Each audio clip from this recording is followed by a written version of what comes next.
Good evening, everyone. Welcome to Dread Time Stories. I'm your host, Dr. Phobia, and tonight we enter the world of creepypastas. Before we begin, take a moment, if you will, and envision your childhood home. Some of you may still be living there, or to others of you, it may just be a sweet, distant memory. Well, for the character in this story, it's a memory, but it may not be so sweet. So sit back, relax, and enjoy my childhood home. It's a strange feeling when your childhood home is named as the site of a brutal double murder in a national newspaper. This is how I felt earlier today. The article in question described how the mother had been killed by watching television around 10:30 p.m.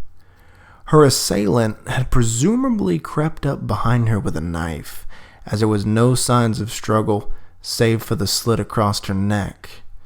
The perpetrator then had moved upstairs and killed the 3-year-old daughter in her bedroom. My bedroom. The father claimed to have come home from the pub that evening just before 11 p.m. and then phoned the police about midnight.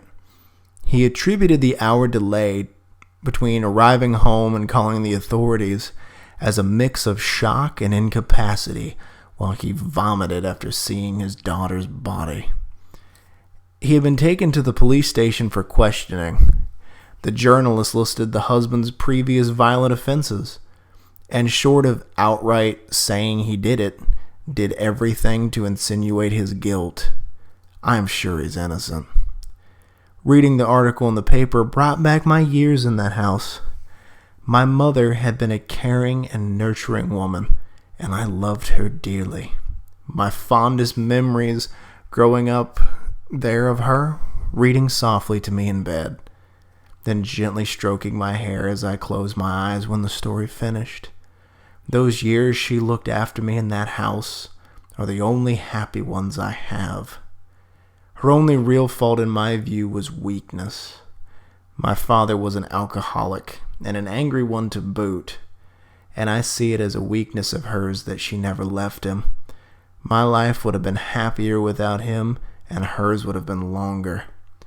One night, after a pointless argument between her and my father, he struck her.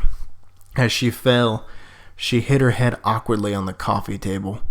She was dead before the ambulance arrived. My father went to prison for 3.5 years for manslaughter. And since I was 14 when it happened, I was taken into social services. That was 10 years ago, and I still seethe with rage when I consider the shortness of his sentence in light of the gravity of his crime.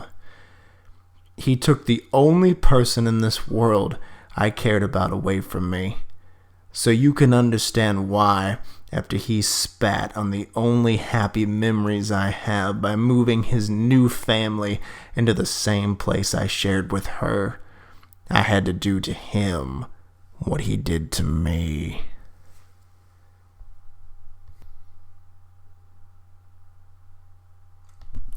Well, see, what did I tell you? Not all childhood memories are sweet. So that was my childhood home. I hope you enjoyed it, and thank you for listening. Like I always say in closing, check under your bed, look in your closet, and sleep with the light on.